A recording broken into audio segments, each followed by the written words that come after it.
It started here in Canada. Today, 158 countries in the world have signed a treaty to abolish the production and usage of landmines. The United States is one of very few countries that hasn't signed the treaty. President Obama last year in November, he refused to sign the anti-mining treaty. And if I could ask you for a little bit of help, please put pressure on the U.S. that we sign that treaty. And it's really bothersome for me is because I have a 9-year-old son, Khyber. Khyber has seen and been in Afghanistan, Pakistan. He's seen many dozens of children who've lost their arm or leg or who are severely wounded by landmines. And it really affects my son. I try to shelter from him, but it's inevitable that he sees children like that. And my son is also very convinced and determined that there should be no more landmines in the world. And it's just something, landmines is the ultimate degradation. Their victims aren't chosen. And landmines is a little bit of detour from education, but something that I'm very passionate about, that there should be no more landmines in the world, and we have to abolish nuclear weapons forever and ever. So thank you very much, and it's just such an honor to be with you today. Thank you.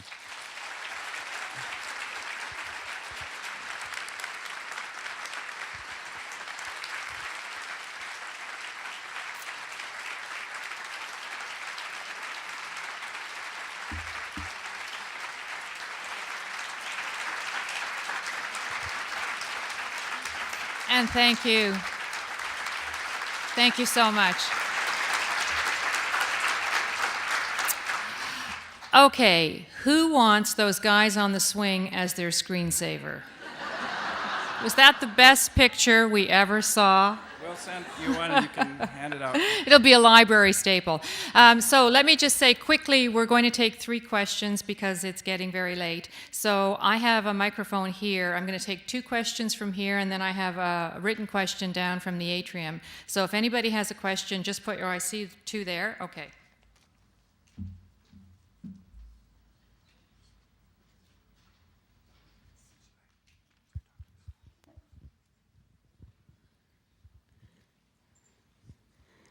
Thank you. Greg, I come from Tanzania, where you were born. I was born there as well. Shikamo Rafiki. Jambo, nafurahi kuonana wewe leo. Asante. And I've been to Pakistan. In fact, I've been to Peshawar and around Khyber Pass. I just wanted to ask you, do you feel that there is any chance of actually getting peace in that region, in Pakistan and in Afghanistan? The governments in both countries are so weak, and there's so much instability. Do you believe that there can be real peace? Yes, thanks first for your question, comment, and in Swahili we say asante sana, or shikamo, and also karibu means welcome. I really, a lot of people think I'm crazy, but I'm an eternal optimist. I do think there can be peace, but for a real hope for peace, I think we have to start working with our children. I think as adults we've really failed miserably, and I really see hope for peace, but through our children. I also see I travel quite extensively in the tribal areas, and what I see is also public sentiment. The people are getting sick and tired of the Taliban and other groups coming in and committing atrocities and controlling society, often at gunpoint. Same happened in Palestine, in the Hamas, before they were elected into power in January 2006.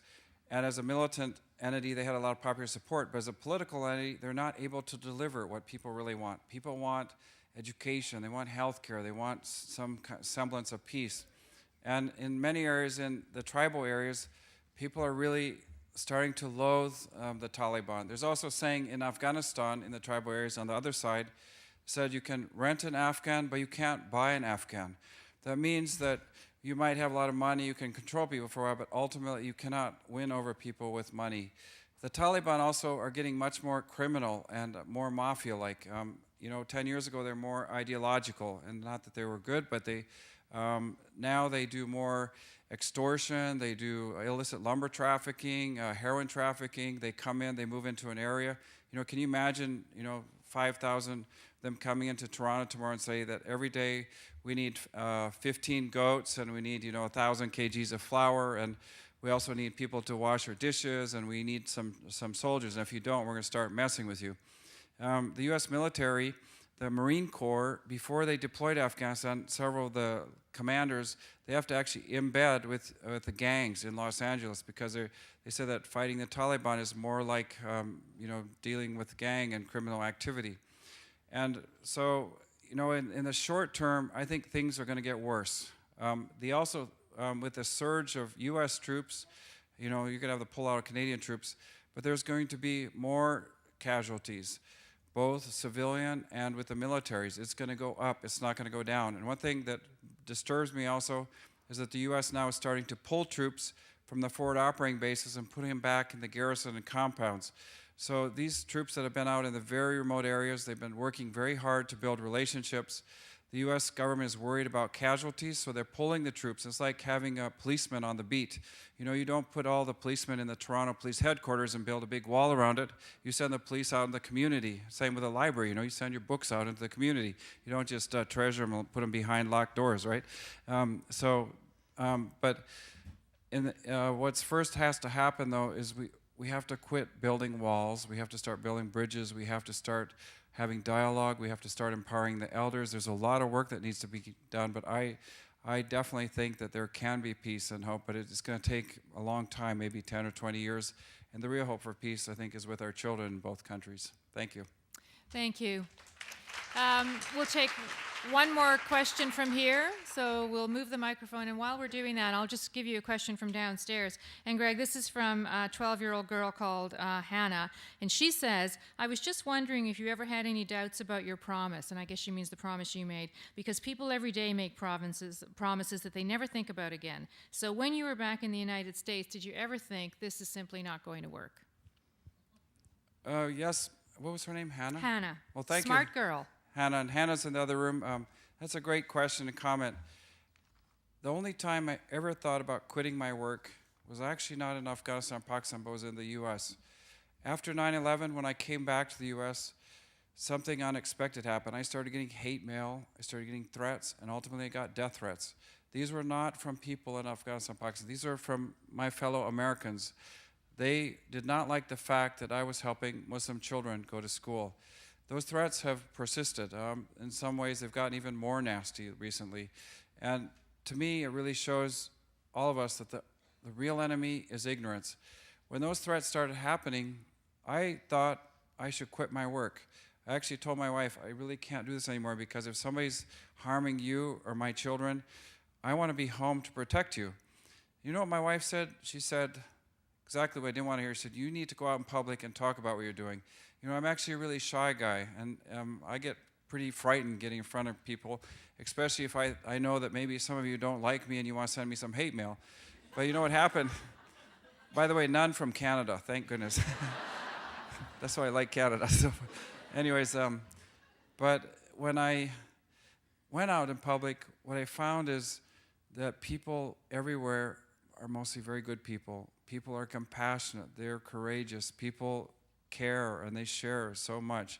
But also, I think we're living far too much in fear in the last few years, and we cannot do that. We have to take that away, and we have to live in hope. And that takes some courage, and it takes some risks. It also involves thinking out of the box. One of the things that we do in Afghanistan in the last 3 years is we've hired former Taliban to teach in our schools. Again, that bothers a lot of people in the U.S. It's like you're hiring Taliban, but you know what? Those guys have become our greatest advocates for education. They are great. They're all on death lists. All the Taliban want them dead more than anybody. They're willing to risk their lives to go out into communities and advocate for girls' education. And I would, a similar maybe thing would be if I was ordered to start an anti-smoking campaign in Toronto, I would go hire ex-smokers first, to go launch the campaign. But we have to sometimes, I think out of the box. But most of all, the real most powerful weapon we have in the world today, it's compassion, it's love, and that's kind of old-fashioned, but those are I think the real power to really create a global society of peace. It's if we have more compassion and love for all of our fellow human beings. Thanks. Thank you. Thank you, Hannah. That was a great question. Last question now over here. Are there any other places that you want to build schools?